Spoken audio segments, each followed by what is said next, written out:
play decent, football, but it's they're going to put the pressure on Mason Rudolph, and it's can he step up to that? I think a guy like Vance McDonald, which your tight end is one of your best friends, along with your running back, but James Conner is dealing with some issues with his knee.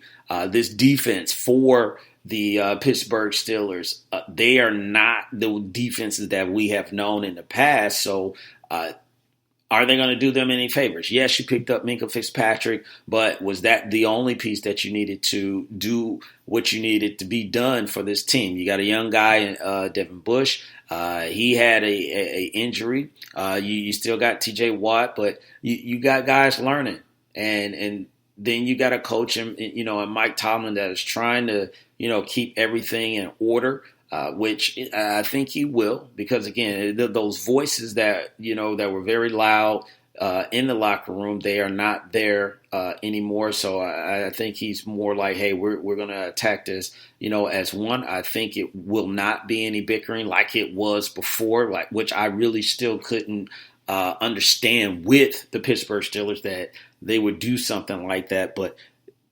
Ben is not there. It's the next man up. It's always been the next man up there. Ben is not there. He'll be all right. And he'll be back next year. But Mason will give you a bit of a taste of what is on the way, because kind of like Daniel Jones, I think Ben is maybe 2 years away or a year away from them thinking about replacing him, not like Eli, but they are going to get a good look at Mason Rudolph. Now, if Mason Rudolph end up doing the Ben Roethlisberger, let's not forget that, because remember, Ben was not starting when he was a rookie. There was an injury to Mark Maddox, and then Ben took over, and they went 15-1. But that was with an awesome defense, and they had guys like Jerome Bettis and Hines Ward, so a little bit different situation. But if Mason does do well, and if they get into the playoffs, that could add some, quarterback controversy maybe, at the end. But New Orleans, I can see them still making the playoffs because they're going to get Drew back. Pittsburgh, I think it's going to be a little bit of a struggle, especially they'll probably run into a little bit of problems with Cleveland. Baltimore is a monster. Baltimore is a big problem, and then you may even have Cincinnati in the division, give them a little bit of a run for the money, or scare them a little bit. But it's going to be hard, for them to make the playoffs at this point. So, ladies and gentlemen, let me go to the Wait a Minute Show chat room. I think someone said something. Mochi said, funny side, not look back at the Falcons schedule release video. The Rams knocked down a Saint. So he's in the chat room.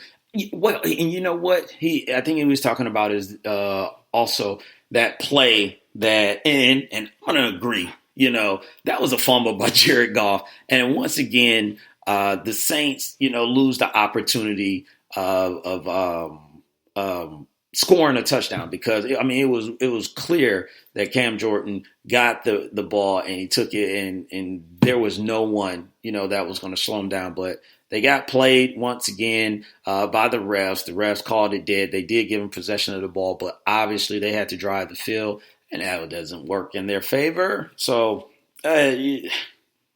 funny.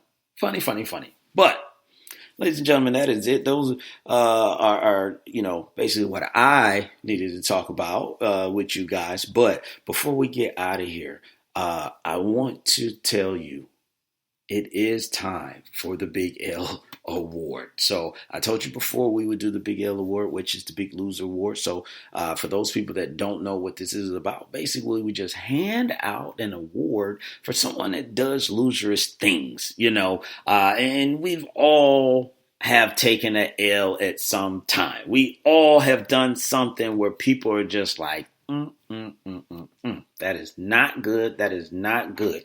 And it is no different. And see, this is the great thing about the Big L Award this time, because normally we get into, the Big L or the Wait a Minute Show RV, and then we ride out, or we get into the negative G5 and we fly out and all that stuff. No.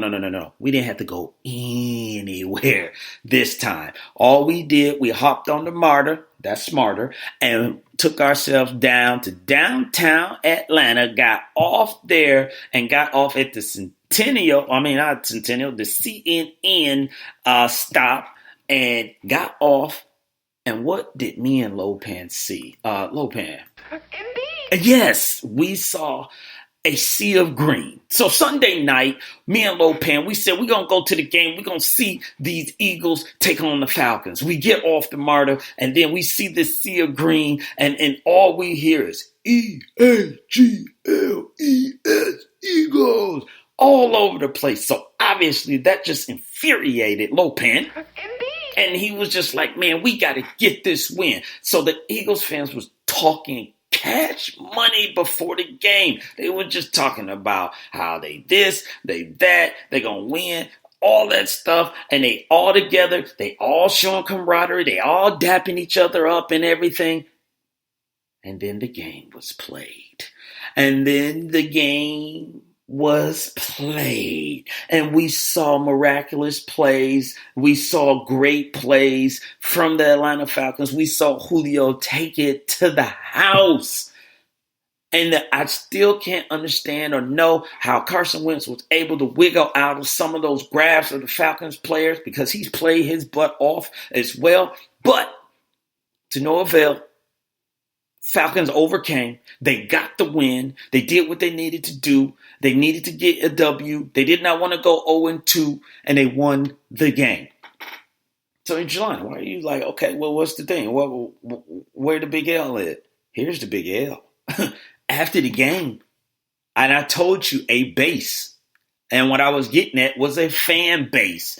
The fan base for the Eagles, they were salty. They were upset. They were snooty. They were perturbed. And then they start coming up with all these excuses and all this other stuff. Well, at least we won a Super Bowl. Well, at least, they were playing our backups. They were doing this. They were doing that. Oh, man, it really doesn't even matter. Yes, it does. Because that's why you came to the game. Because it mattered. Yes, it does. It does matter. Because that's why you was doing all that chanting before the game started. That's why y'all was in the building cheering for the team. But now when you lose, now you want to come up with an excuse. Now you want to talk about, well, I guess it ain't all that, and all that. And then you want to seem like you gave charity to the Atlanta Falcons and all that stuff. I heard someone say, well, they beat our backups. Well, excuse me? Backups? What are you talking about?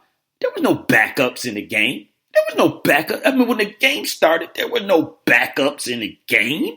Injuries are part of the game. People, well, we didn't have Deshaun Jackson. We didn't have Alshon Jeffrey. These are just sound like excuses. Last year, the Atlanta Falcons went through an entire season pretty much with no defense. They didn't make an excuse. They went out there and played the game. They lost. But they went on to play the next game. You cannot use an example, especially for two guys in Deshaun Jackson and Alshon Jeffrey. I don't know if Eagle fans knows this, but Deshaun Jackson did play for y'all before, and then he came back. Deshaun Jackson had injury issues before. Alshon Jeffrey with Chicago, he had injury issues. He comes to, and I love Alshon Jeffrey and Deshaun Jackson, so don't get me wrong, but he comes to the Eagles, he has injury issues. So you got two wide receivers that you had injury issues. You had Jordan Howard. You still had Miles Sanders that was out there. They didn't do anything. You had Nelson Aguilar, who dropped a wide open touchdown that probably would have won y'all the game. But you want to come up with excuses and talk about we played the backups? No. You don't get away with excuses. You got to take this big L just like anyone else. So for the Eagles fans talking about EAGLES, Eagles, you can go LOSER, loser, and take this big L. See? Another loser. Indeed as well, Lopez.